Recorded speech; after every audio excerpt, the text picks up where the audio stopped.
இதே தான் நீங்கள் வந்து விஜய் எனக்கு தம்பி அவர் அரசியலுக்கு வர்றதை வரவேற்கிறேன்னு சொன்னீங்க. இன்னைக்கு திடீர் எதிரி எப்படி ஆனாரு? எதிரிதாங்கய்யா. அப்ப ஐயா ஸ்டாலின் தமிழ் தேசிய கொள்கை ஏத்துக்க மாட்டீங்களா? இல்லங்கய்யா, நீங்க கேட்டா என்ன சொல்றீங்கன்னா பெரியார் இருக்கிறாரு, நான் எப்படி ஏத்துக்க முடியும்? நீங்க இதே பெரியார 10 ஆண்டுகளுக்கு முன்னாடி கொள்கை தலைவரை நீங்க தூக்கி எடுத்தீங்களா இல்லையா? மேடைக்கு மேடை பேசுனீங்களா இல்லையா? இல்ல, அதாவது எனக்கு என்னோட சாதாரண இன்னொரு கேள்வியும் முன்வைக்கிறேன். இப்போ ஃபார்ச்சூனர் கார் அப்படிங்கிறது ஒரு போதுமான ஒரு நல்ல ஒரு பிரம்மாண்டமான ஒரு கார் தான் பார்க்கப்படுது. அதில் அரசியல் பயணத்தை தொடர்ந்து பயணம் செய்கிறதுல ஒன்றும் தவறு இல்லையே. ஏன்னா திரள் நிதி நம்ம எல்லா இடத்துலையும் அடிப்படை மக்களால் நம்ம வந்து பெறப்படுற ஒரு நிதி இல்லையா?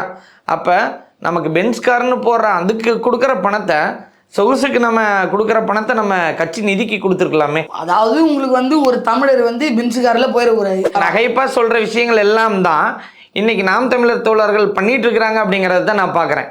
ஏன்னா தன்னோட கொள்கைகளை பதிவு செய்யாமல் இன்னொருத்தர் என்ன பண்ணுறாரு அப்படிங்கிற ஒரு பார்வையில் தான் இன்றைக்கி அந்த இயக்கம் நடந்துக்கிட்டு இருக்குதா. இன்றைக்கி கூட இருந்த களஞ்சியம் அவர்கள் கூட இல்லாத ஒரு சூழ்நிலை இருக்குன்னு பேசுகிறாங்க. அதுவும் உண்மைத்தன்மை என்ன அப்படின்னு கட்சி உள்வட்டத்தில் இருக்கிறவங்களே கேட்டு நான் தெரிஞ்சுக்கிறேன். உடல் மொழி வயா வந்து நீங்கள் வந்து அந்த இடத்துல இணக்கமாக இருக்கிறது அப்படித்தான் இருந்தாரு. இல்ல அப்படித்தான் இருந்தார். அந்த காணொலியை திருப்பி இந்த இடத்துல நான் பதிவு செய்யறேன், எல்லாரும் பார்த்துட்டும் சொல்லட்டும். அப்படித்தான் இருந்தாரு அப்படிங்கிற. அவர் வந்து ஏதோ பக்கத்துல அவருக்கு சொல்லிட்டு இருந்தாரு, பேசிட்டு இருந்தாரு. இவர் வந்து இப்படி கேட்டுட்டு இருந்தார்.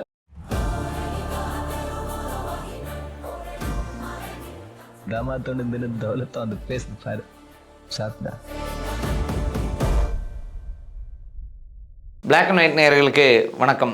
இப்போ நம்ம இன்றைக்கி சந்திக்கிற ஒரு நபர் யார் அப்படின்னா, இளம் அரசியல் ஆர்வலர். ஒரு கிரிக்கெட்டில் இப்போ சூரியவம்சி அப்படின்னு சொன்னால் எல்லாரும் எப்படி ஒரு இளம் கிரிக்கெட்டர் அப்படின்னு பார்த்து ஒரு பிரமிப்படைகிறாங்களோ, பல ரெக்கார்ட்ஸுகளை க்ரியேட் பண்ணிகிட்டு இருக்கிற மாதிரி இன்றைக்கி இந்த இளம் அரசியல் ஆர்வலர் பல இடங்களில் அவரோட பேச்சாலையும் பேச்சு திறன்மையாலையும் மக்களை கவர்ந்து ஒரு பயணத்தில் ஈடுபட்டுருக்கிறாரு. அவரை நம்ம இன்றைக்கி சந்திக்க இருக்கோம். அவர் வேறு யாரும் இல்லை, நீங்கள் எல்லாரும் பார்த்த அதே நபர் நம்ம ஸ்டாலின் பாரதி அவர்கள் தான். வணக்கம் திரு ஸ்டாலின் பாரதி அவர்கள். வணக்கம் ஐயா. எப்படி உங்களோட இந்த அரசியல் பயணம் நகர்ந்துக்கிட்டு இருக்குது? மிக முக்கியமாக நீங்கள் வந்து நாம் தமிழர் கட்சியில் ஒரு பயணத்தில் ஈடுபட்டுக்கிட்டு இருக்கிறீங்க அப்படிங்கிறது தெரியுது. இன்னமும் அந்த பயணம் தொடர்ந்து இருக்குதா, எப்படி இருக்குதுன்னு தெரிஞ்சுக்கலாமா? அது எப்படி தொடராமல் இருக்கும்? ஏன்னா நம்ம வந்து மற்ற கட்சிகளுக்காக உள்ள போகிறோம். இப்போ உதாரணத்துக்கு எடுத்துக்கிட்டிங்க அப்படின்னா, தாவேக்கால எதுக்கு ஓப்பன் பண்ணோன்னே 50 லட்சம் பேர் எதுக்கு சேர்ந்தாங்க? பதவிக்கு தான். திமுக போனால் இருந்தவங்கள தான் திரும்பி இருப்பாங்க. இப்போ பதவிக்கு அப்பாற்பட்டு நீங்கள் பயணத்தில் இருக்கீங்க. பதவிக்கு அப்பாற்பட்டு தான் நம்ம ஒரு பயணத்தில் இருக்கிறோம். தமிழ் தேசியம் அப்படிங்கிறது தான் நம்மளுடைய இலக்கே. புரியுதுங்களா? இலக்கு ஒன்று தான் அப்படிங்கிறப்ப அது நம்மளுக்கு தமிழ் தேசியமாக. நீங்கள் இலக்கு சொல்கிறீங்க சரி, ஆனால் அந்த எலெக்ஷன் முடிவு அப்படிங்கிறது அந்த இலக்கை தப்பாக தீர்மானிக்குது அப்படின்னு எடுத்துக்கலாமா? இப்போ அதாவது 8% இருந்தது 4% குறைந்தது அப்படிங்கிறது மாநில லெவலில் நடந்த இந்த அரசியல் இதில் வந்து நம்ம குறைஞ்சது அப்படிங்கிறது பதவி இல்லை அப்படிங்கிறதுனால குறைஞ்சதுன்னு எடுத்துக்கலாமா, இல்லை கொள்கை சரியில்லை அப்படிங்கிறதுனால குறைஞ்சதுன்னு எடுத்துக்கலாமா? இது நீங்கள் தேர்தல் பார்வையில் பார்க்க வேண்டாம். புலி பதுங்குவது பாய்வதற்கதான்ங்கிற போல. அதாவது தேர்தல் வர பார்வையில் பார்த்தீங்க அப்படின்னா நாம் தமிழர் பின்னடைவு, பெரும் பின்னடைவு. இதுவே நீங்கள் ஒரு களத்துலேருந்து பார்த்தீங்க அப்படின்னா நம்ம வந்து தேர்தல் பார்வையில் பார்க்கல, நம்ம போராடுறோம். சீமானாகிட்டே போய்க்கிறீங்களேன் தோல்வி அப்படின்னா, விட்றா என்னை தோக்கடிச்சது யார்? எங்கள் பெரியப்பா மாமா மச்சான் என் தம்பி தங்கச்சி தானே, வேறு யார் அப்படின்னு தான் கேட்பாப்புல. அப்போ அவங்களுக்காக தான் நம்ம போராடுறோம். நமக்காகவோ இல்லை கார்பரேட்டுகளுக்காகவோ நம்ம போராடல. நம்ம போராடுறது நம்ம மக்களுக்காக. அது என்னைக்காக நீங்கள் சொல்லுவது சரி, ஆனால் அதுக்கு அதிகாரமும் தேவையில்லையா? ஒரு சின்ன ஒரு பின்னடைவு அப்படிங்கிறது நம்மளை தோக்கடித்தது நம் மாமனோ தம்பியோ மச்சானோ அப்படின்னு சொல்லி பல மேடைகள் சொல்லிட்டு இருக்கிறாரு. 15 ஆண்டுகள் நிறைவடைந்துருச்சு இல்லையா? இப்போ புதிதாக வந்தவர்கள் ஆட்சி அமைக்கிற அளவுக்கான இடங்கள் உருவாகிட்டு இருக்கிறப்ப 15 ஆண்டு காலமாக நம்ம இன்னும் சென்று சேர்க்கவில்லை அப்படிங்கிற ஒரு பார்வையில் பார்க்கலாமா? அப்போ ஐயா, அது புரட்சி அப்படிங்கிறது பொறுமையாக தான் உருவாகும். ஒரு பால் பொங்குது அப்படின்னா பொங்குமான்னு பார்ப்போம் இல்லையா? பொங்கலில் எப்போ பொங்கும், பொங்கல் வச்சுட்டு எப்போ பொங்க திடீர்னு பொங்கல் கத்தும் இல்லையா? இது அது அப்படி தான். ஒரு புரட்சி அப்படிங்கிறது பொறுமையாக உருவாகும். ஏன்னா இந்த புரட்சி அப்படிங்கிறத உருவாக்கினா பல விடயங்கள் உங்களுக்கு காணாமல் போகும். ஏன்னா ஐயா சீமான் அவர்கள் ஒரு இடத்துல பேசும்போது உலகத்தில் எந்த ஒரு தலைவன் தன்னுடைய மொழி இனம் வளம் அப்படின்னு பேசுகிறானோ அவனை அடிப்பான் அப்படின்னு சொல்லியிருக்கிறார். அவங்கள அடிப்பாங்க, அவங்கள வாழ விட மாட்டாங்க, அவங்க பேசுகிற அந்த கருத்தியல் முன்னே போகாது, அந்த மக்களை சிந்திக்க விட மாட்டாங்க, திட்டமிட்டு எல்லாமே வீழ்த்தப்படும் அப்படின்னு சீமான் சொல்லியிருக்கிறாரு. இப்போ அது சரி, நீங்கள் ஒரு இளம் அரசியல் பயணத்தில் இருக்கிறதுனால அவங்கள நான் கேட்குறேன், உங்களுக்கு சென்றடைந்த மாதிரி நீங்கள் கொள்கைகளை தேர்ந்தெடுத்த மாதிரி இன்னும் இளைஞர்கள் இன்னும் தேர்ந்தெடுக்கலை அப்படிங்கிறத பார்க்கலாமா? இன்னும் பெருவாரியான மக்கள் வந்து சினிமா மோகம்னு எல்லாமே நிறைய இடத்துல நீங்கள் பதிவு செஞ்சது தான் எலெக்ஷனுக்கு முன்னாடி. ஆனால் இந்த இடத்துல வந்து மக்கள் பெரியவங்க முதற்கொண்டு அதை ஓட்டு போட்டு ஜெயிக்க வச்சுருக்குறாங்கங்கிறத நம்ம எளிதில் நம்ம கடந்தும் போயிட முடியாது. நீங்கள் சொல்கிற இன்னொரு கருத்து என்ன அப்படின்னா, அதாவது காலம் பொறுமையாக தான் இருக்கணும் அப்படின்னு சொல்கிறீங்க. தலைமுறை தாண்டிய பொறுமை அப்படிங்கிறது நீர்த்து போகிறதுக்கான வாய்ப்பாக இருந்துடாதா? அது ஒன்றும் இல்லைங்க ஐயா. ஒரு திரைக்கவர்ச்சி அப்படிங்கிறத தாண்டியும் ஒரு புரட்சி அப்படிங்கிறது வந்து உருவாக கொஞ்ச நாட்கள் எடுக்கும். உதாரணத்துக்கு ஃப்ரெஞ்சு புரட்சியோ ஏதோ ஒரு புரட்சி உருவாகிறதுக்கு 400 ஆண்டுகள் ஆச்சு. பல போராட்டங்களுக்கு பிறகு தான் நிறைய இனத்துங்களுடைய மாற்றமோ புரட்சியோ ஏற்பட்டுருக்கு. புரியுதுங்களா? இப்போ அதுதான் வந்து நம்ம மெயினாக பார்க்குறோம். ஏன்னா இந்த நீங்கள் தலைமுறை அப்படின்னு சொல்கிறீங்க, தலைமுறை ரொம்ப முக்கிய பங்கு வகிக்குது, நம்ம இல்லைன்னுலாம் சொல்லலை. அப்படி இருக்கும்பொழுது இங்கே என்ன பிரச்சனை அப்படின்னா, இங்கே இருக்கக்கூடிய தலைமுறையினர்கள், அதாவது முக்கியமான தமிழ் தலைமுறைகள் ஏன் அரசியலுக்கு வரலை அப்படின்னா, இங்கே இருக்கக்கூடிய தமிழ் அம்மா அப்பாக்கள் அரசியல் விட்டு விளக்குறாங்க மாணவர்களை. அது பண்ணது திமுகவும் அதிமுகவும் மாறி மாறி பண்ண விளையாட்டு அரசியல் சாக்கடை, நம்ம பிள்ளைங்களை நம்ம கொண்டு போக வேணாம், நாமும் போக வேண்டாம், விலகி இருந்துப்போம் அப்படின்னு சொல்லி தான் இன்னைக்கு இவ்வளோ பெரிய காரியம் வந்து தமிழ்நாட்டில் நடந்திருக்கு. நம்ம மானத்தையே நடுத்தரில் கொண்டாந்துட்டு. இல்லை, நீங்கள் சொல்கிறது வந்து திராவிட கட்சிகள் தான் பொதுவாக சொல்ல வர்றீங்க, அது என்னால் புரிஞ்சுக்க முடியுது. பட் ஆனால் அனிதா ராதாகிருஷ்ணன் அவர்கள் வந்து சீமான் அவர்களோட குழந்தைக்கு ஒரு பரிசா செயின் அணிச்சது மாமன் சீர் அப்படின்னு சொன்ன விஷயங்கள் எல்லாத்தையும் நம்ம பார்த்தோம். அப்படிங்கிறப்ப திமுகவோட ஒரு நகர்வு இருக்குதா அப்படிங்கிற மாதிரியும் ஒரு தோணுது. எதனால் அப்படின்னா, பொது இடத்துல ஸ்டாலின் அவர்களையோ உதயநிதி அவர்களையோ பார்க்கும்போது அவர் நட்பு பாராட்டுற விதமே வந்து என்ன அப்படின்னா, இவர் தான் அடுத்த பொது வேட்பாளர் அப்படிங்கிற அளவுக்கான எண்ணத்தை வந்து எல்லார் இடத்துலையும் கொண்டு போகுது. அந்த மாதிரி திராவிடத்தை மிகுந்த எதிர்ப்பை தெரிவிக்கிற நீங்கள் ஒருவேளை ஒரு சாய்வு ஏற்படுதா அப்படிங்கிற மாதிரி எடுத்துக்கலாமா? ஐயா விஜய் அவர்களை ஏன் எதிர்க்கிறோம்? அவர் உருவாக்குனது யாரு? இந்த திராவிடம் தான். அப்படி எப்படி ஆதரிக்க முடியும்? இதெல்லாம் வந்து அவங்க வந்து சொன்னாங்க. இது எப்படி வந்து திராவிடம் தான் விஜய் அவரை உருவாக்குதுன்னு சொன்னா, இப்ப கடந்த வாரம் வந்து தனுஷ் அவர்கள் வந்தாரு. சில நபர்கள் என்னன்னாங்க, தனுஷ் அவர்களையும் திராவிடம் தான் உருவாக்கி இருக்குது அப்படின்னு வந்து சொன்னாங்க. அப்புறம் அவர் தாய்மொழியாளர் கிடையாது அப்படின்னும் சில அமைப்புகள்லாம் வந்து சொல்லிட்டு இருந்தாங்க. ஆனால் மக்கள் மனதில் நீங்கள் கொண்டு போகிற கொள்கைகள் இன்னும் சரிவர கொண்டு போகலை அப்படிங்கிற மாதிரி இந்த இடத்துல பார்க்குற மாதிரி தானே இருக்குது. ஏன்னா 15 ஆண்டு காலம் அப்படிங்கிறது ஒரு போதுமான அளவு தான்.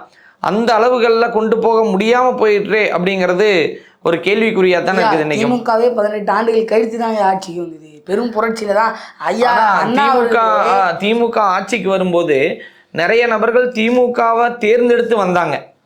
அதாவது தன்னை ஏமாத்தி தான் ஆட்சிக்கு வந்தாரு. நேர்மையா வந்து மக்களே எழுந்து வந்து ஓட்டு போடல. அண்ணா வந்து திட்டமிட்டு பண்ணாப்புல. அப்ப பஞ்சம் தமிழ்நாட்டுல என்னமோ காங்கிரஸோட தோல்வி திமுகவோட வெற்றி. அந்த காலகட்டத்துல அதாவது காங்கிரஸோட தோல்வி தான் திமுகவை வெற்றி பெற செய்தது. அண்ணா அவர்கள் ஏமாற்றி வந்தார் அப்படிங்கிறது கருத்து, உங்களோட கருத்தா இருக்கலாம். ஆனா அந்த காலகட்டத்துல காங்கிரஸோட தோல்வி திமுகவோட வெற்றி. படி லட்சியம், ஒரு படி நிச்சயம் கேம் விளையாண்டவருங்க அண்ணா. அவர் எப்படி நீங்க நேர்மைன்னு சொல்ல முடியும்? அதாவது அப்போ பஞ்சம் இருந்தது, அரிசிக்கு பஞ்சம். நாங்கள் 1 படி 3 படி எங்களுக்கு லட்சியம் வச்சிருக்கிறோங்க, அரிசி தருவாங்க, 3 படி லட்சியம் வச்சிருக்கிறேன், ஆனால் 1 படி நிச்சயமா தருவாங்க. அது எப்படி நீங்க சொல்லுவீங்க? சரி, நீங்க சொல்றது வந்து திராவிட கட்சிகள் அப்படின்னு சொல்லி சொல்றீங்க. அந்த காலத்துல தீவிரமா மொழி போராட்டம் நடந்தது. சரி, இப்போ என்ன பண்றாங்க? மொழி பண்ணாங்க எல்லாம் தமிழர்கள், போராடினதெல்லாம் தமிழர்கள், போராடினது. நான் உங்களை யதார்த்தமான ஒரு கேள்வி கேட்குறேன். நீங்கள் சொல்கிற கருத்துக்கள் எல்லாமே சரி. ஒரு 60 ஆண்டு காலம் அந்த மாயையில் இருந்துட்டோம் அப்படின்னு சொல்கிறீங்க. சரி, அதுக்கப்புறம் ஒரு 15 ஆண்டு காலம் நீங்கள் முழு மூச்சா உள்ள அரசியலில் நாம் தமிழர் கட்சி பயணத்தில் இருக்குது. ஆனால் எதனால் ஈர்ப்பு சக்திங்கிற ஒரு விதியை ஏன் வந்து நாம் தமிழர்னால பெறவே முடியல? ஐயா பெற முடியாதுங்க, எப்படிங்க பெற முடியும்? அப்ப வந்து நீங்க வந்து நாங்க கடைசி வரையும் ஐயா விஜய் அவர்கள் மாதிரி டான்ஸ் சேனல்ல ஓட்டு போடுவாங்களா? இது புரட்சி, இது மாற்று சக்தி. விஜய் அவர்கள் சும்மா என்ன சொல்ல, நான் தான் மாற்று அப்படின்னு டான்ஸ் சேனல்ல ஓட்டு போடுறாங்க. இங்க அப்படி நீங்க நல்லா தெரிஞ்சுக்கோங்க. குக்கரு, பணம், நல்லா கோழி பிரியாணி இத்தனை இருக்கு. நல்லா தெரிஞ்சுக்கோங்க. தாண்டி ஒரு புரட்சியை உருவாக்கணும். 108 தொகுதியில மக்களால் தேர்ந்தெடுக்கப்பட்டு அவர் இன்னைக்கு முதல்வரா இருக்கிறாரு. நம்ம வந்து டான்ஸ் ஆடி அப்படின்னு ஒரு இடத்துக்கு போயிட முடியாது. நீங்க திரும்ப நல்லா தெரிஞ்சுக்கோங்க, ஜெயலலிதா அவர்களும் இதே கலைத்துறையிலிருந்து வந்தவங்க தான். எம்ஜிஆர் அவர்களும் இதே கலைத்துறையிலிருந்து வந்தவங்க தான். நீங்க இல்லை அப்படின்னு சொல்லிடுறீங்களா? நிச்சயமா சொல்ல. எப்படிங்க எம்ஜிஆர் என்ன பண்ணாங்க? அடிச்சு எம்ஜிஆர் பண்ணுனாரு அப்படிங்கறத ஒரு காலகட்டம் முடிந்த பின்னுதான் தெரியும். அதே மாதிரி இவரோட காலகட்டம் முடிஞ்சதுக்கு அப்புறம் சவால் விட்டாரு, நீ தமிழரா நிரூபிக்க தயாரான்னு கேட்டாப்ல. கருணாநிதி கேட்டாரு. ஐயா எம்ஜிஆர் அவர்கள் கருணாநிதி கேட்டாரு, நீ தமிழரா நிரூபிக்க தயாரா அப்படின்னு இறங்கி அடிச்சார் எம்ஜிஆர். பச்சா பரிதாமெல்லாம் பார்க்கல. இவரை மாதிரி ஒரு தடவை நடுவர் அரசு பாஜக அப்படின்னு இவரை மாதிரி ஒரு தடவை சொல்லிட்டு போய் ஒளிஞ்சிக்கல. திரும்பி கருணாநிதி அவர்களையோ நீங்க வந்து கனிம வளங்கள் திருடப்படுதுன்னு சொன்னீங்க. இப்போ ஆட்சிக்கு வந்தோடனே 3 மாதங்களுக்கு இடைக்கால தடை வச்சிருக்கிறாரு. பையன் கிட்ட சொல்றேன், கனிம வளங்கள் பையன் நீ பேசுறேன் கேளுங்க. ஒரு பையன் நீ பேசுறேன், அவன் கேட்கறான், சீமான் வந்து இது மாதிரி தோத்துறாடா, ஒரு சீட்டு கூட ஜெயிக்கலையடா அப்படின்னா, இங்க தண்ணி தரலன்னு கேட்டா யாரும் பேச மாட்டாங்கடா. கிருஷ்ணகிரியில இருந்து கர்நாடகா எல்லையிலேருந்து கெமிக்கல்லாம் கலக்கப்பட்டு தண்ணி நுரையா வருதுன்னா அதை கேட்டா யாரும் ஓட்டு போட மாட்டாங்களா? ஏன்னா எல்லாரும் முட்டாள்றா அப்படின்னா கேட்கறான். கர்நாடகால இருந்து தண்ணி தரலாம், உனக்கு என்னடா பிரச்சனை? கர்நாடகா எங்கேயோ இருக்கு, தமிழ்நாடு எங்கேயோ இருக்கு அப்படின்னா இவன் கிட்ட போய் இருங்க. இவன் தான் இப்ப அந்த கேட்டகிரி தான் இப்ப ஓட்டு போட்ட கேட்டகிரி. அவன் கிட்ட போயிட்டு நீங்க வந்து 1.5 கோடி மக்களுக்கு மேல எல்லாருமே அறிவில்லாம ஓட்டு போட்டாங்க அப்படின்றீங்களா? சொல்லுவேன், ஒன்றும் தெரியாது. நான் நேரடி சவால் விட்டேன். ஐயா ஜனநாயகம் படம் வருவதற்கு முன்பு ஐயா விஜய் அவர்கள் முல்லை பெரியாறு அணை பற்றியோ அல்ல மேகதாது அணை பற்றியோ பேசிட்டா நான் பேசுறதையும் விட்டுறேன் அப்படின்னு சொன்னேன். ஜனநாயகம் படம் வெளிவருவதற்கு முன்பு நான் என்னன்னா, அவருக்கு தெரியாம இருந்தாலும் அதை தெரிஞ்சுக்கிறதுக்கான அதிகாரத்துக்கு அவர் வந்துருக்கான்னு தெரிய முடியும். 10 லட்சம் கோடி கடன் இருக்கு, அது தெரியாம வந்தா எல்லாருக்கும் தாங்க தருவேன்னு சொல்றது எப்படிங்க உங்களுக்கு தெரியாம இருக்கும்? சொல்றது மட்டும் தெரியல. திமுக 10 லட்சம் கோடி கடன் வாங்கிச்சு. இல்ல அவரு தராத பட்சத்துல தானே விமர்சனமே எடுத்துக்க முடியும். திமுக இதை பண்ணல, நீங்க பண்ண வேண்டியதானே, நீங்க மாற்று சக்தி தானே. இல்ல திமுக 1000 ரூபாய் தந்தாங்க, அது இப்ப தொடர்ந்து தான் இருக்கிறாங்க. நான் என்ன கேக்குறேன், திமுக முல்லை பெரியாறு அணைக்கு தீர்வு தராங்க, மேகதாது அணைக்கு தீர்வு தராங்க. கடைசி வரைக்கும் ஐயா ஸ்டாலின் அவர்கள் கடிதம் எழுதி தான் உட்காருவார். கடிதம் எழுதிட்டு தான் இருப்பார். நீங்க சொல்றது வந்து முன்னாடி இருந்த முதலமைச்சர் சொல்றீங்க. ஆமா, ஐயா ஸ்டாலின் அவர்கள் சொல்றேன், கடிதம் எழுதி தான் உட்காருவாங்க. இல்ல அதுதான் கேக்குறேன், அந்த இடத்துல எது கூட்டுன்னு கேக்குறேன் நானு. எது என்ன கூட்டு? இல்ல அந்த மாதிரி இருக்கிறாரு தானே ஸ்டாலின் அவர்கள், அவரோட எதற்காக கூட்டு சேர்றோமா அப்படிங்கிற ஒரு அர்த்தத்துல கேக்குறேன்.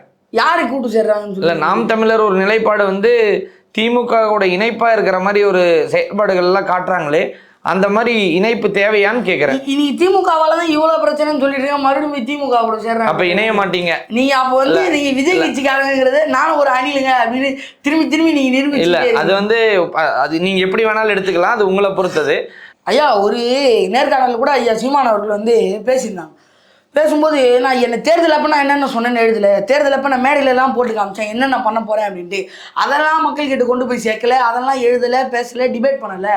ஆனால் இப்போ நான் போய் யார்கிட்ட பேசினாலும் ஒரு அதிமுகவுடன் கூட்டு சேர்ந்து விட்டார், அதிமுகவுடன் போய் விட்டார், அதற்கும் ஒரு படி மேலே போய் சொல்கிறாங்க. ஆனால் அதுக்கு உரிய நேரத்தில் விடை தெரிவிப்பேன், வெளிப்படையா பதில் சொல்லுவேன், உரிய நேரத்துல சொல்லுவேன். இல்ல அதான் அதற்கு மேல ஒரு படி போய் அந்த பென்ஸ்கார் விஷயங்கள்லாம் கூட சொல்றாங்களே, உண்மைத்தன்மை தெரியலங்கிறதுனால நீங்க ஒரு கட்சி சார்ந்த நபருங்கிறதுனால உங்கள்கிட்ட நான் கேட்டு தெரிஞ்சுக்கலாம்னு நினைக்கிறேன். எனக்கு பொறுத்த வரைக்கும் பென்ஸ் கார் அப்படிங்கிறது ஏற்கனவே வச்சிருந்த ஃபார்ச்சுனர் கார் ஒன்று வச்சிருந்தாங்க ஐயா. அதை வித்துட்டு அதுல வந்த காசை போட்டு இன்னொருத்தர் யாரோ வந்து சீமான் அவர்களுக்கு இருந்தாங்க, அதை வித்துட்டு வாங்கின காசு கிட்டத்தட்ட ஃபார்ச்சுனர் வாங்கின காசு அது இனிஷியல் அமௌண்ட். அதை ஃபார்ச்சுனர் வாங்கி வித்துட்டு பென்ஸ் கார் வாங்கிட முடியுங்களா? வாங்க முடியாது. அதான் நான் சொல்ல வரேனே, சொல்றதுக்கு முன்னாடியே கேள்வி கேட்டேன் அர்த்தம். சொல்றேன் இல்லையா, ஃபார்ச்சுனர் கார் வித்துருக்குறாங்க, அதுல வந்த காசையும் கூட யாரோ வந்து காசு போட்டு எல்லாம் வாங்கி கொடுக்குறாங்க. ஃபார்ச்சுனர் காரே வந்து இல்ல, அதாவது எனக்கு என்னோட சாதாரண இன்னொரு கேள்வியும் முன்வைக்கிறேன். இப்போ ஃபார்ச்சுனர் கார் அப்படிங்கிறது ஒரு போதுமான ஒரு நல்ல ஒரு பிரம்மாண்டமான ஒரு கார் தான் பார்க்கப்படுது. அதில் அரசியல் பயணத்தை தொடர்ந்து பயணம் செய்கிறதுல ஒன்றும் தவறு இல்லையே.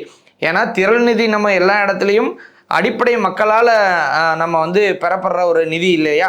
அப்போ நமக்கு பென்ஸ் கார்னு போடுற அதுக்கு கொடுக்குற பணத்தை, சொகுசுக்கு நம்ம கொடுக்குற பணத்தை நம்ம கட்சி நிதிக்கு கொடுத்துருக்கலாமே. அதாவது உங்களுக்கு வந்து ஒரு தமிழர் வந்து பென்ஸுக்காரில் போயிடக்கூடாது. இல்ல இந்த எம்எல்ஏ வந்து ஒரு தமிழர் போறாரு, தமிழர் ஒரு 4 ஃபார்ச்சுனர் கார் வாங்கி நிறுத்தலாம். ஒரு சீமானு ஒரே ஒரு பென்ஸ் கார் தான் வாங்கி வீட்டில் நிறுத்திருக்காப்புல, அது உங்களுக்கு பிடிக்கல. இல்ல நீங்க சொல்றது எப்படி தெரியுமா இருக்குது? இல்ல நீங்க சொல்றது நாம் தமிழர் திரள் நிதி வாங்கினா உங்களுக்கு வந்து தப்பு, பார்ட்டி ஃபண்ட் வாங்குறாங்க அப்படின்னீங்க. ஆனா அறிவாலயம் வந்து எந்த நிதியில கட்டப்படுது அப்படின்னா, அவங்க வந்து கலைஞர் வந்து வசனம் எழுதி கட்டினாருங்க அப்படின்னு நீங்களாம் அடிச்சுடுவீங்க. இல்ல அது நான் சொல்லல. நான் சொல்ல வர்றது என்ன அப்படின்னா, ஏற்கனவே ஒரு கேண்டிடேட் ஒருத்தர் இருந்தாரு. ஒரு 10,000 ரூபா தான் பேங்க் அக்கௌண்ட்ல வச்சிருந்தாரு அவரு. ஆனா ஊட்டி, கொடைக்கானல் எல்லா இடத்துக்கும் போவார், வெளிநாடுகள் போவார். ஆனால் அவர் வந்து பேங்க் அக்கௌண்ட்டில் 10,000 ரூபா வச்சுருந்தாரு. மக்கள் புறக்கணிச்சாங்க அப்படிங்கிற விஷயத்த நம்ம பார்த்துருந்தோம். அதே தான் நான் உங்கள்கிட்டையும் கேட்குறேன். மக்களுக்கு நம்ம செய்கிறதுக்கு பதிலாக நமக்கு செஞ்சுக்கிறதுனால மக்கள் நம்மளை புறக்கணிக்கிறாங்களா? மக்களுக்கு என்ன ஐயா, மக்களுக்கு என்ன செய்யணும்? ஐயா விஜய் அவர்கள் மாதிரி நான் தங்க மோதிரம் தரேன்னு சொல்லணுமா? நாங்கள் இலவசத்தையே புறக்கணிக்கணும், மக்களுடைய பொருளாதாரத்தை வளர்க்கணும், மக்கள் தான் தரணும் அப்படின்னு சொல்கிறோம். இப்போ சீமானா அவர்கிட்ட அவர் பாக்கெட்லேருந்து எடுத்து தராங்க அப்படின்னு நீங்கள் எதிர்பார்க்குறீங்க? இல்லை, நான் கேட்குறது என்ன அப்படின்னா, அவர் வந்து பனைமரம் ஏறுற இதெல்லாம் சொல்லியிருந்தாரு, அரசு வேலையை பற்றிலாம் சொல்லியிருந்தார். இந்த இடத்துல ஒரு கேள்வி நான் முன்வைக்கிறேன். பனைமரம் எத்தனை மரங்கள் இருக்குது, அதில் எத்தனாயிரம் கோடிகள் வரும், இந்த லாபத்தை வந்து ஈட்ட முடியும் அப்படிங்கிறத அவரால் அறுதிட்டு நம்ம எங்கேயாவது பயன்படுத்தியிருக்காரா? அதே மாதிரி ஆடு மாடு வளர்ப்பில் என்னென்னலாம் இருக்குது அதுக்கான ஆய்வு கூட்டங்கள்லாம் போட்டிருந்தாரு அப்படிங்கிறத பார்த்தோம். அந்த ஆய்வு கூட்டங்களின் முடிவில் யாராவது கட்சிக்காரவங்களையே ஒரு 50 பேர்த்த நீங்கள் வளர்த்தி இதுக்கு கொண்டு வாங்க, நம்ம வந்து பசுமை விகடன் போன்ற இடங்கள்லாம் பதிவு செஞ்சு அதை பெருசாக கட்டலான்னு ஏதாவது பண்ணிட்டாரா? அவன் உங்களுக்கு தெரிஞ்ச இந்தியன் கவர்மெண்ட் தெரியாமல் பேசுங்க. அதுதான் நான் வருத்தப்படுறேன். அதுதான் இந்தியன் கவர்மெண்ட்டுக்கு நீங்க சொன்னது தெரியாம நீங்க பொருளாதார வச்சிருக்காங்க. ஆடு மாடு வளர்ப்புக்கு அம்மையார் ஜெயலலிதாவே ஆடு மாடு கொடுத்தாங்க. அவங்களுக்கு கூட அவங்க ஆடு 2 கொடுத்தாங்க. ஆனா ஆடு மாடு வச்சா நீங்க பணக்காரரா மாறிடலாம்னு சொன்னீங்க. ஆமாம், நாங்கள் கூட வந்து சும்மா பொழுதுபோக்கு சொல்லிட்டு இருக்கோம். அது டாஸ்மாகில் வந்து 50 லட்சம் தாங்க, 50 லட்சம் கோடி தாங்க லாபம் வருது. ஆனால் நீங்கள் ஆடு மாடு பால் விற்கிறது மூலமாக 3 லட்சம் கோடி வருவாய் வந்து உங்களால் ஈட்ட முடியும். அதை தவிர்க்குங்க, அந்த பொருளாதாரத்தை தவிர்த்துங்க. இயற்கை மூலமான பொருளாதாரத்தை தமிழ்நாட்டையும் வளர்க்க முடியும், வளத்தையும் வளர்க்க முடியும், வருமானத்தையும் வளர்க்க முடியுங்கிறது நாங்கள் வந்து ஆய்வு செய்யாமல் யார் யாரும் அடிச்சுனாங்க. விஜய் சொன்னது நாங்கள் எடுத்துகிட்டு வந்து சொல்லிட்டு இருக்கோமா? 31 பேர்த்துக்கு வந்து அரசு வேலை அப்படிங்கிறத சொல்லியிருந்தாங்க. அதை எதிர்த்து நாம் தமிழர்லேருந்து வழக்கு தொடுத்து அவங்களுக்கு வேலை வேண்டாம் அப்படின்னு சொன்னது எதை நோக்கத்தின் அடிப்படையிலையும் தெரிஞ்சுக்கலாமா? எதை நோக்கத்தின் அடிப்படையிலன்னா, அப்போ சும்மா என் ஃப்ரெண்டு கூட சொல்கிறான், டேய் நான் கூட எங்கள் அப்பனை எதுக்கேத்தாலும் அடிக்கிறாருடா, எங்கள் அப்பா அம்மா அடிச்சுட்டே இருக்காங்க, ரோட்லலாம் துரத்திட்டு வந்து அடிக்கிறாங்க, நிம்மதியாக ஒரு 1/2 மணி நேரம் ஃபோன் பார்க்க விட மாட்டாங்க, 2 பேரும் விஜய் கூடத்தில் தள்ளி ஊற்றி சாவடிச்சுட்டு நம்ம எம்டி பைக் வாங்க சுத்தத்துக்கு அது வந்து இது எப்படி இருக்குதுன்னா, இந்த எதிர்ப்பு வழக்க கள்ளச்சாராயத்தில் ஒரு 2 ஆண்டுகளுக்கு முன்பு இறந்துருந்தாங்க இல்லையா, அதுல ஏன் வந்து நாம் தமிழர் இந்த அளவுக்கான பதிவை செய்யல? நம்ம கூட கள்ளச்சாராயம் குடிச்சிட்டு இறந்து போயிடலாம் போல் இருக்கு. 2 லட்ச ரூபா 10 லட்ச ரூபா தராங்க போல் இருக்கு. சூப்பரா இருக்கே. நான் கூட எல்லா இடத்துலையும் தாங்க பேசிகிட்டு இருக்கோம். அதாவது எழுதணும், ஒரு விஷயத்த பேசணும் அப்படின்னா பேசலாம். விஜய் எப்போ பாத்ரூமை நோக்கி போகிறார், விஜய் எப்போ குளிச்சிட்டாரா, குளிச்சு என்ன ட்ரெஸ் போட்டிருந்தார், நீங்க இந்த நகைப்பா சொல்ற விஷயங்கள் எல்லாம் தான் இன்னைக்கு நாம் தமிழர் தோழர்கள் பண்ணிட்டு இருக்கிறாங்க அப்படிங்கிறத தான் நான் பார்க்குறேன். ஏன்னா தன்னோட கொள்கைகளை பதிவு செய்யாம இன்னொருத்தர் என்ன பண்றாரு அப்படிங்கிற ஒரு பார்வையில தான் இன்னைக்கு அந்த இயக்கம் நடந்துகிட்டு இருக்குதா. இன்னைக்கு கூட இருந்த களஞ்சியம் அவர்கள் கூட இல்லாத ஒரு சூழ்நிலை இருக்குன்னு பேசுறாங்க. அதுவும் உண்மைத்தன்மை என்ன அப்படின்னு கட்சி உள்வட்டத்தில் இருக்கிறவங்களே கேட்டு நான் தெரிஞ்சுக்கிறேன். ஐயா, அதாவது ஒன்றும் இல்லைங்கய்யா, இப்போ நீங்கள் வந்து நான் அடிக்கிறீங்கன்னு வைங்களேன். இப்போ நான் போயிட்டு அவர் என்னை அடித்தாரு அப்படின்னு ஒரு விஷயத்தை சொல்கிறேன், கண்ணு கொண்டாங்க, அவனுக்கு என்ன அடிச்சனால எனக்கு இங்கே கீறிச்சு அப்படின்னு சொன்னால் உடனடியாக நடவடிக்கை எடுப்பாங்க. ஏன் அப்படின்னா எனக்கு அடிபட்டுருக்கு அப்படிங்கிறது அவனுக்கு தெரியும். வெறும்னா போய்ட்டு அடிச்சிட்டான் வலிக்குது அப்படின்னு சொன்னால் கண்டுக்க மாட்டாங்க. அவனை அடிச்சிட்டனால எனக்கு இங்கே பெரிய அளவில் அடிபட்டுருச்சு அப்படின்னா உடனடியாக நடவடிக்கை எடுப்பாங்க. இங்கே என்ன அப்படின்னா, நம்ம ஒரு விஷயத்தை கொண்டு இன்னொரு விஷயத்தை புரிய வைக்கிறோம். விஜய் அவர்கள் இதை சொல்லியிருக்காரு இல்லையா, நாம் தமிழர் கட்சி ஆட்சி செயற்பாட்டு வரையில இதை சொல்லியிருக்கிறோம், இதை பண்ணியிருக்கிறாங்க. ஐயா சீமான் இதை அன்னைக்கே சொன்னாரு. களஞ்சியம் ஐயா வெளியில போயிட்டாரு, அதை பத்தி உங்களோட பார்வையில் என்ன விவரம் சொல்ல வரீங்க? அது ஒன்றும் இல்லைங்க, அவருக்கு ஐயா கலைஞர் அவர்களுக்கு பிடிக்கல, ஏதோ தனிப்பட்ட முறையில் கருத்து வேறுபாடு இருந்திருக்கு, அதனால போயிட்டாங்க. அது ஒன்றும் பிரச்சனை இல்லை. மற்ற கட்சியில் போனால் யாரும் கண்டுக்க மாட்டாங்க. நாம் தமிழர் கட்சி வந்து மிக முக்கியமா வந்து விவாதத்திற்குரிய கட்சி, அதுதான் எல்லாரும் பூம் பண்ணி பெருசாக கூடிய சரி. கட்சி. நான் அப்படி வந்து நீங்க சொல்ற எல்லாரும் கேட்பாங்க இந்த கேள்வி. தமிழ் தேசியம் ஒரு தீவிர சிந்தனையில் அடிப்படையில் நாம் தமிழர் எப்பவுமே பயணத்தில் ஈடுபடுவீங்க அப்படிங்கிறது தெரிஞ்ச ஒரு விஷயம்தான். ஆனால் ஏகலைவனையா வருத்தம் தெரிவிக்கிற மாதிரி வீடியோலாம் நான் பார்த்துருந்தேன். அப்போ உள்ள வந்து உள்கட்சி பூசல் நடைபெறுது அப்படிங்கிறத பகிரங்கமாக தெரிஞ்சுக்க முடிஞ்சது அப்படிங்கிறதையும் தெரியும். டெக்னாலஜி ரீதியாக வந்து 2-3 கூட்டம், தஞ்சையில் இருக்கிற ஒரு கூட்டம் ஒரு பக்கமும், மன்னார்குடியில் இருக்கிற கூட்டம் ஒரு பக்கமும் வந்து செயல்படுத்துகிற மாதிரிலாம் சொல்லிட்டு இருக்கிறாங்க. அதோட வெளிப்பாடு தான் களஞ்சியம் போன்றவங்க, ஏகலைவன் ஐயா போன்றவர்கள்லாம் வெளியில் வர்றதுக்கான காரணமாக இருக்குது அப்படின்னு முன் வைக்கிறாங்களே. ஐயா ஒரு அமைப்புனா அதிலலாம் இருக்குதாங்க ஐயா செய்யும். இன்னொன்று வந்து இப்போ கூட ஐயா விஜயபாஸ்கர் அவர்கள் அதிமுகலேருந்து தாவேக்காக போனாங்க. ஐயா வைகோ அவர் வீட்டுக்காரங்க விஜய் அவர்கள் வர்றப்ப இதோ இவங்களுக்குலாம் உங்களுக்கு தான் ஓட்டு போட்டாங்க அப்படின்னு கொஞ்சம் கூட வீடியோ எடுக்கிறாங்களே அப்படின்ற இதுவே இல்லாமல் உங்களுக்கு தான் ஓட்டு போட்டாங்க அப்படின்னு பெருமிதமாக சொல்கிறாரு. துரை வைகோ திமுக விட்டு போயிடுச்சு என்கிட்ட சனியை ஒழிஞ்சுது அப்படிங்கிறாப்புல. இதெல்லாம் யாரும் வந்து கண்டுக்க மாட்டேங்கிறாங்க. அதெல்லாம் எப்படின்னா 1000 பேர் நிற்கிற இடத்துல 4 பேர் காணா போயிட்டாங்கன்னா பிரச்சனை இருக்கிறது இல்லை. 10 பேர் நிற்கிற இடத்துல 4 பேர் காணா போயிட்டா வெறுமை தெரியும் தானே. அந்த வெறுமை தான் நான் இன்னைக்கு கேட்குறேன். ஏகலைவன் ஐயா போன்றவர்லாம் தமிழ் தேசியத்தில் ரொம்ப நாள் பயணத்தில் இருந்தவர், அவருக்கே ஒரு தடைக்கற்களாக உள்ள இருக்குது அப்படிங்கிறப்ப அந்த நேரத்தில் நீங்கள் வந்து பென்ஸ்கார் உதயமாகுதோ இல்லை திராவிட சித்தாந்தங்கள்லாம் இப்போ அனிதா ராதாகிருஷ்ணன் அவர்களோ இல்லை நீங்கள் உதயநிதி அவர்களோட இப்போ இருக்கக்கூடிய கடந்த கால நட்போ இதெல்லாம் பார்க்கும்போது மடைமாறுது அப்படிங்கிற மாதிரி எடுத்துக்கலாமா? அனிதா ராதாகிருஷ்ணன் அவர்கள்லாம் பண்ணது வந்து அவங்க வந்து உறவு என்ன வேணா பண்ணிக்குவாங்க. இன்னைக்கு சேர்ந்துப்பாங்க, நாளைக்கு அடிச்சுப்பாங்க எல்லாம். இப்போ நம்ம ஒரு விழாவுக்கு போகிறோம் அப்படின்னா நம்ம போட்டியாளர் வராருங்க, நமக்கு 2 பேருக்கு ஒரு 25 வருஷம் பகை அப்படின்னு வச்சுங்க, அவரை பார்க்காம இருக்க முடியுமா? நான் பேச மாட்டேன் அப்படின்னு சொல்ல. அதாவது திராவிடம் அப்படிங்கிற தாய் வந்து பகை, இவர் வந்து திராவிட கொள்கையில் இருக்கிற குழந்தை வந்து நட்பா? ஐயா நட்பு இல்லை அப்போ ஐயா ஸ்டாலின் வராரு வச்சுங்க. இப்போ நான் போகிறேன் ஐயா ஸ்டாலின் அவர்கள்ட்ட, ஏதோ நான் ஒரு விழாவுக்கு போகிறேன், அவரும் அதே விழாவுக்கு வராரு. ஐயா நீங்கள் போங்க ஐயா, உங்களுக்கு என்ன பார்க்க பிடிக்கல, நீ போயிரு அப்படின்னா போய். இல்லை, சபை நாகரிகம், சபை மரியாதை அப்படிங்கிறது பார்த்தா ஒரு வணக்க வைக்கிறது அப்படிங்கிறது ஒரு சபை நாகரிகமாக இருக்கும். ஆனால் கூடவே உட்காந்து நம்ம சொல்கிறத கேட்குறது, அந்த உடல் மொழி இதெல்லாம் வரும்போது பார்க்கறதுக்கு அந்த தமிழ் தேசியத்தை மறுபடியும் மீண்டும் வெகுவென எடுத்துகிட்டு போகிற மாதிரி தெரியல. அது இல்லாமல் எலெக்ஷன் தோல்விக்கு அப்புறம் நாம் தமிழர் பெரிய அளவில் ஒரு மக்கள் பயணத்தில் இல்லை அப்படிங்கிற மாதிரி பார்க்குற மாதிரி இருக்குது. உங்களையவே நான் உதாரணத்துக்கு எடுத்துக்கிறேன். நீங்கள் முன்னாடியே ஒரு பெரிய பயணத்தில் இருந்தீங்க, அது இல்லை. சாட்டை அவர்கள் பெரிய பயணத்தில் இருந்தாங்க, அது இல்லை. உதாரணத்துக்கு உங்கள் கட்சி பொதுச் செயலாளரே வந்து பெரும் பயணத்தில் இருந்தார் சீமான் அவர்களே. இன்னைக்கு சீமான் அவர்களே கொஞ்சம் பேட்டிகளிலிருந்து பின்தங்கி இருக்கிறார் அப்படிங்கிறதான் பார்க்குற மாதிரி இருக்குது. அதெல்லாம் வந்து என்னெல்லாம் நீங்கள் சரிங்க, எனக்கு வந்து தனிப்பட்ட வேலை கொஞ்சம் அதிகம், நானே பண்ணுது. நான் என்னுடைய வலைவலியிலே வந்து காணொலி போடல, அது எனக்கு பர்சனல் வேலை கொஞ்சம் அதிகமாகிடுச்சு. படிப்பேன் இல்லை, அது மாதிரி உங்கள் நிர்வாகிகள், அது ஒரு பக்கம் நிர்வாகிகளே ஒதுங்கி இருக்கிறீங்க. கேளுங்க, இப்போ ஒரு 6 மாத காலங்களுக்கு முன்னாடி மனுஷபுத்திரன் ஐயா இருக்கார் இல்லையா திமுகவில், அவர் வந்து நூலக ஆணைக்குழு தலைவராக இருந்தாங்க. அவருடைய அலுவலகத்தில் நானும் என்னுடைய தம்பியும் விளையாண்டுக்கிட்டு இருப்போம். அவருடைய சோஃபால போய் உட்காருது. இல்ல, அதுதான் நான் கேட்கறது என்னன்னா, தலைமை சரியா வந்து விளையாடுவோம். தலைமை மூலதனமா இருந்தா ஐயா நக்கீரன் கோபால் அவர்களுடைய அலுவலகத்துக்கு போயிட்டு சும்மா போய் பேசிட்டு ஐயா அவர்கள் காப்பி எல்லாம் கொடுத்தாங்க. ஐயா மனுஷபுத்திரன் டிஎம்கே, ஐயா நக்கீரன் கோபால் யாரு ஓரளவுக்கான திராவிட ஆதரவாளர். இவங்களெல்லாம் நம்ம பார்க்கலையா, பேசல. ஏதோ அடுத்து ஆகஸ்ட் சரி, எனக்கு இன்னொரு கேள்வி சொல்லிடுறேன். தமிழிசை அவர்களே சந்திக்க போறேன், அவங்களுக்கு கூட தான் பார்க்குறேன். ஐயா ஒய்ஜி மகேந்திரன் இருக்காங்க இல்லையா, அவங்களுடைய மகள் மதிவந்தி, அவங்க மதுவந்தி இருக்காங்க இல்லையா, அவங்க என்ன குட்டி சீமான்னு கூப்பிட்டா நீ தானே அப்படின்னு. இப்போ இவங்களெல்லாம் பார்க்கும்போது நீங்கள் வந்து திராவிடம் பேசுனீங்க, நல்லா இருக்கீங்களா? நட்பு பாராட்டுறதுங்கிறது வேற. நான் திரும்ப சொல்றதுதான், ஒரு துக்க நிகழ்ச்சியிலையோ ஒரு திருமண விழாலையோ நட்பு அப்ப தெரியல உங்களுக்கு நட்பு பாராட்டுறாங்கன்னு தெரியல. நட்பு பாராட்டுறது நான் தான் சொல்றேன். திரும்ப கேள்வி நல்லா புரிஞ்சுக்கோங்க. நட்பு பாராட்டுறதுங்கிறது வேற.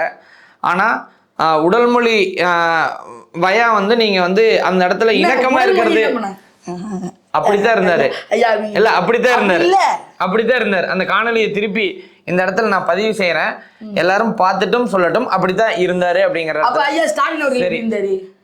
அவர் வந்து ஏதோ பக்கத்துல அவருக்கு சொல்லிட்டு இருந்தாரு, பேசிட்டு இருந்தாரு. இவர் வந்து இப்படி கேட்டுட்டு இருந்தார். ஐயா அந்த அந்த அந்த காணொலி வேணா நான் திரும்ப ஒருக்கா காட்டுறேன். சொல்லுப்பா. சொல்றா, என்ன சொல்ல முடியும்? ஐயா சொல்லுங்க ஐயா, எப்படிங்க இருக்கீங்க? அது வந்து நீங்க ஒரு பொதுச் செயலாளர் இருக்கீங்க, சொல்ல முடியும். அதுதான் நான் சொல்றது. என்னன்னா திரும்ப திரும்ப சொல்றது, நீங்க ஒரு கட்சியை ஒரு கொள்கையை தாங்கிக்கிட்டு இருக்கிற ஒரு தலைவரா உருவெடுத்து வரும்போது உங்களை பல பேர் அதுல பயணத்தில் இருப்பாங்க தீவிரமா. அப்ப நீங்க அந்த உடல் மொழி என்ன ஆகும் அப்படின்னா அவங்கள வந்து சேதப்படுத்தும், அவங்கள ஒரு மரியாதை கொடுக்கணும். என்னையா இருக்கு? சரி, இதேதான் நீங்க வந்து விஜய் எனக்கு தம்பி, அவரு அரசியலுக்கு வர்றத வரவேற்கிறேன்னு சொன்னீங்க. இன்னைக்கு திடீர் எதிரி எப்படி ஆனாரு? எதிரினாங்கயா.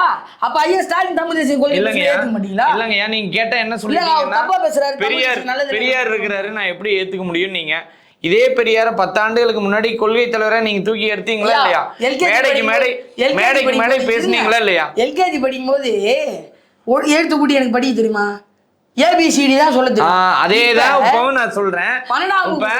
இப்ப நீங்க 15 வருஷம் குற்றம். அதான் 15 படிக்கல, நான் வளர்த்தவங்க சரியில்லை. அதுதான் புரியுதா நான் என்ன சொல்றாங்கிறது புரியும். படிக்க படிக்க பேச பேச அறிவு வளரும். அப்ப யார் யார் எதிரி, யார் யாரை நம்ம போட்டணும், யார் யார் புகழணும், யார் யாரை நம்ம எப்படி எப்படிலாம் பார்க்கணும், எந்த கோணத்துல பார்க்கணும் அப்படிங்கிறது இன்னும் ஐயா சீமான் வந்து முரட்டுத்தனமான படிப்பாரு. நான் உங்களுக்கு ஒரு உதாரணம் சொல்லுவேன். நான் உங்களுக்கு ஒரு உதாரணம் சொல்றேன். இதெல்லாம் என்ன யார் சொல்றா நல்லா இருக்கும்னா, பிறந்த குழந்தை சொன்னா நீங்க சொல்றதை ஏத்துக்கலாம். ஒரு அரசியல்னு ஒண்ணு வந்து அமைப்புன்னு ஒண்ணு கொண்டு வந்து அது கீழே உறுப்பினர் சேர்க்கறது குழந்தையினால் சேர்க்க முடியாது. அப்ப அரசியல்னா தீர்க்கமான தெளிவான ஒரு கொள்கை வேணும்.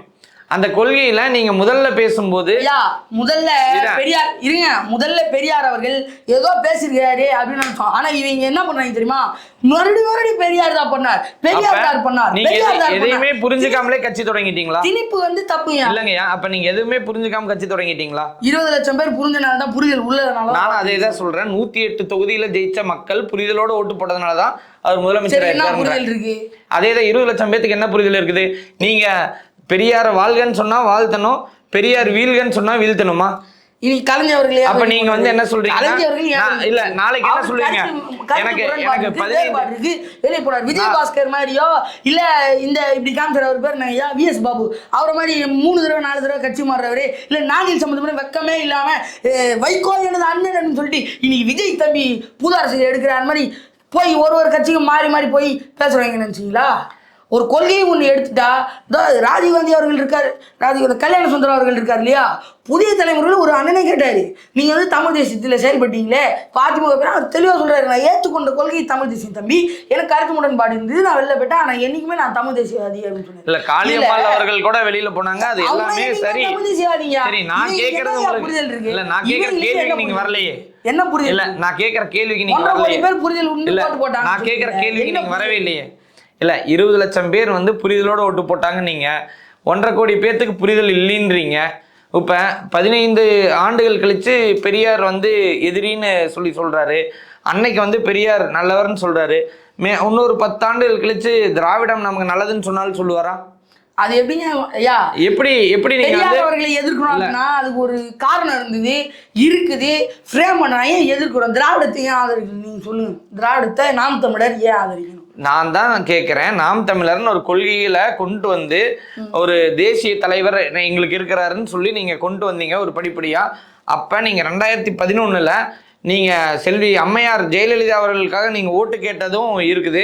அதே மாதிரி ரொம்ப சின்ன அமைப்பு, நம்மளால ஒண்ணும் பண்ண முடியல. திரும்ப நான் சொல்றேன், இப்ப நினைச்சா 20 லட்சம் பேர் இருக்கிறாங்க, ஓட்டர்ஸ் இருக்கிறாங்க. இப்ப கட்சி ஓரளவுக்கு வளர்ந்துருக்குது.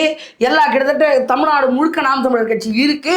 அதனால அரசியல் தெரியுங்களா? சின்ன அமைப்பு அரசியல்ங்கிற ஒரு பண்ண முடியல. கட்டமைப்பா தான் இல்ல இருக்கு, கட்சியா மாறல. அப்ப வந்து அப்ப நீங்க சொல்றீங்க நாங்க சின்ன லெவல்ல இருந்தா ஒரு கொள்கையில் இருப்போம், கொஞ்சம் வளர்ந்துட்டா ஒரு கொள்கையை மாத்திக்குவோம். இயக்கத்துல இருந்தீங்க, இயக்கத்துக்கும் கட்சிக்கும் உங்களுக்கு வித்தியாசம் தெரியணும். இயக்கத்துல 2010 எலெக்ஷன்ல நீங்க சொல்றீங்க ஏறக்குறைய 2010 வந்து நாம் தமிழர் இயக்கமா இருக்கு இந்த கட்சி. 20 லட்சம் நபர்களும் 2016 கட்சியில 20 லட்சம் நபர்களும் அவரோட பேச்சை கேட்டு அந்த ஒரு அடிப்படையில் அந்த சித்தாந்தங்கள் சரி அப்படின்னு உள்ள வர்றவங்களா இருந்தவங்க. அப்போ நீங்கள் ஒரு இடத்துல வேண்டான்னு சொல்லிட்டு இருந்த அத்தனையுமே இப்போ வேணும்னு கொண்டு வந்து அந்த 20 லட்சம் பேத்துக்கிட்ட திணிக்கிறீங்கன்னு சொல்லலாமா? இப்போ தமிழ் தேசிய அமைப்புகள் முன்ன பேசிட்டு இருந்து எத்தனையோ அமைப்புகள் இருந்து தனித்தனியாக தமிழ்நாட்டில் தமிழ் தேசியம் உருவாக முடியாது அப்படின்ட்டு எவ்வளோ அமைப்புகள் இருந்தது.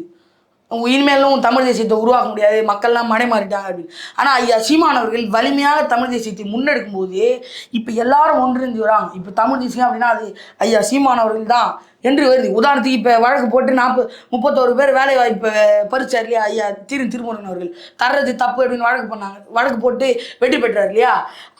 அந்த திருமுருகன் ஐயா அவர்கள் வந்து நல்லா தெரியும் எனக்கு. அவர் வந்து தமிழ் தேசிய அமைப்பில் வேற ஒரு அமைப்பில் இருந்தார்.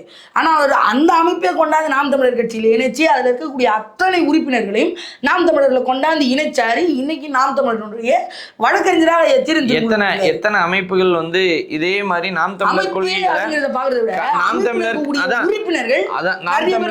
தமிழர் கொள்கைகளை நாங்க எடுத்துக்கிறோம் அப்படின்னு எத்தனை அமைப்புகள் வந்தது நீங்க தெரியப்படுத்துறீங்களா? அமைப்புங்கிறது இல்லையா, அமைப்பில் இருக்கக்கூடிய உறுப்பினர்கள் வந்திருந்தாங்க. திருமுருகன் போன்ற நபர்கள் அமைப்பே கொண்டாந்து நினைச்சிருக்கிறாங்க. சில பேர் அமைப்பு விட்டுட்டு அப்படியே விட்டுட்டு ஏன் அந்த அமைப்போட தலைவர்கள் ஏன் உங்களால கொள்கை ரீதியா நான் கட்சியா இருக்கிறேன் நான் காட்டுறேன், இப்ப காட்டுறேன், நான் ஒரு ஆளை காட்டுட்டா எத்தனையோ பேர் இருக்கிறாங்க ஐயா. உங்களுக்கு தெரியல, தாவைக்கால விஜயபாஸ்கர் என்னன்னு நீங்க லைவ் போடுவீங்க. தமிழ் தேசியில எத்தனையோ பேர் நிமிடத்திற்கு நிமிடம் நொடி மாறிட்டே தான் இருக்கிறாங்க. ஏன்னா நாங்கள் சும்மா வந்து திரைக்காட்சியோ பொய்யோ வந்து உருட்டி விடல, இங்க நடக்கிறதான் சொல்லிட்டு இருக்கோம். உங்களை சுத்தி இது நடக்குது, இன்னும் ஒரு 10 வருஷம் ஆனால் உங்களுக்கு வேலை வாய்ப்பு இருக்காது, உங்கள் பிள்ளைங்களால் இது வாழ முடியாத நிலமா போயிடும், அடுத்த இலங்கை நம்ம தான், அடுத்த பாலஸ்தீனை நம்ம தான், புரிஞ்சுக்கோங்க அப்படின்னு நாங்கள் அரசியல் பண்ணலை, பிரச்சாரம் பண்ணிட்டு இருக்கோம். அதை வந்து நீங்கள் பிரச்சாரம் பண்ணுறீங்க, கொள்கை ரீதியாக வர்றீங்க அப்படிங்கிறது. நிறைய இடத்துல வேட்பாளர்களுக்கே சில இடங்கள்ல தேர்வில் தவறு நடந்துருச்சு, வேட்பாளர்கள் நிறைய இடத்துல சரியாக கொண்டு சேர்க்கலை, பேசலை அப்படிங்கிற ஒரு விமர்சனம்லாம் இருக்குது. இதை நீங்க வந்து சாதிவாரி கணக்கெடுப்பு நடத்தணும் அப்படின்னு நாம் தமிழர் கட்சி சார்பா ஒரு பெரிய அளவுல முன்னெடுப்பு பண்ணாங்க.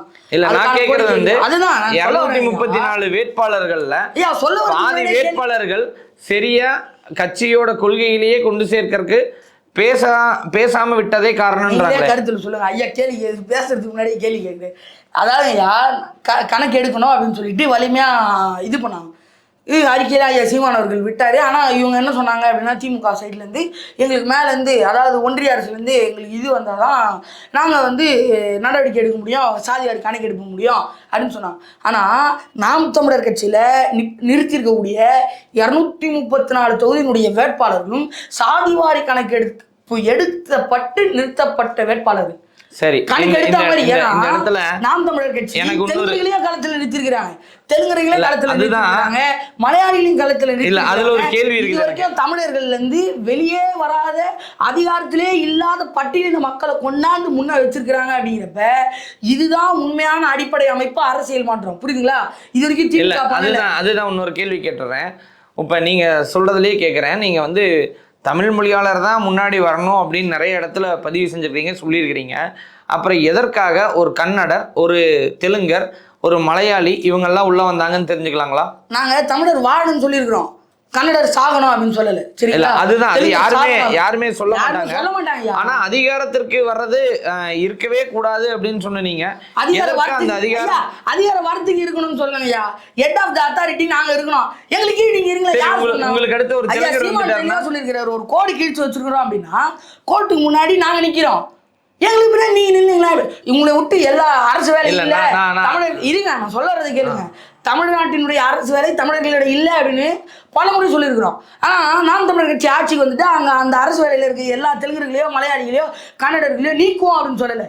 இருங்கப்பா இருங்க, யார் வேணான்னா எங்களுக்கான மொழி முக்கியத்துவத்தை நாங்கள் எடுத்துப்போம். இது கர்நாடகா பண்ணால் உங்களுக்கு தப்பாக தெரியல, அங்கே வட்டல் நாங்கள் போர்டில் கன்னடம் இல்லை அப்படின்னா அப்போ கீழ்ச்சி விட்டா உங்களுக்கு தெரியல. நாம் தமிழர் கட்சி சீமான் முன்னெடுத்தா மட்டும் உங்களுக்கு கோவம் வருது. ஏன் அவர் வந்து தமிழர்கள் முன் வந்துடக்கூடாது. ஏன் சரி, உங்களுக்கு அந்த ஒரு கோவம் நான் வருது? இன்னொரு கேள்வியும் கேட்கிறேன். ஒரு தெலுங்கர் வர்றாருன்னு வச்சுக்கலாம். ஐயா தமிழர்களுடைய பெருந்தன்மை தெரியணுமா ஐயா?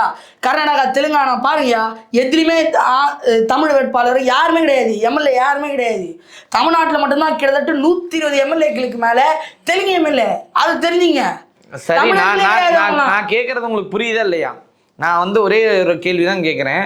தமிழர் கன்னடரை நீங்கள் கொண்டு வர்றீங்க, அவங்களும் ஒரு 15-20 ஆண்டுகள் இருக்கிறாங்க. சீனியாரிட்டி பிரகாரம் உங்களுக்கு அடுத்தது அவங்க வருவாங்களா இல்லையா? அப்போ உங்கள் கட்சியோட நிலைப்பாடு என்ன? ஐயா ஐயா உங்களுக்கு அடுத்தது உங்களுக்கு பொறுத்த சீமான் அவர்கள் இருக்கிறாரு. இந்த மண்ணில் யார் பெரும்பான்மையா இருக்கிறாங்களோ அவங்களுக்கு நிச்சயமா வாய்ப்பு. அப்ப இங்க வந்து தெலுங்கர் பெரும்பான்மையா இருந்தா தெலுங்கர் பெரும்பான்மைன்னு ஒத்துக்கிறீங்க. அதான் வேட்பாளர் சீட்டை கொடுத்து ஐயா பிராமணர்களுக்கே வாய்ப்பு கொடுத்துக்கிறோம் அப்படிங்கிற. அதுதான் நான் சொல்றேன், உங்களோட கொள்கைகள் வேறுபடுதுன்னு கேட்குறேன். இவ்வளவு நேரம் அவங்களோட விவாதிச்சது ரொம்ப மகிழ்ச்சியாக இருந்தது. பல விஷயங்கள் இந்த வயதில் நீங்கள் பெரும் அறிவு ஆற்றலோட எடுத்துகிட்டு வந்துட்டு இருக்கிறீங்க. உங்களோட தொடர்ந்து உங்களோட பயணத்துக்கு வாழ்த்துக்கள். எங்கள் பிளாக் அண்ட் ஒயிட் அரசியல் நிகழ்ச்சி சார்பாக வாழ்த்துக்களை உங்கள்கிட்ட பதிவாக செஞ்சுக்கிறேன். நன்றி. நன்றிங்க.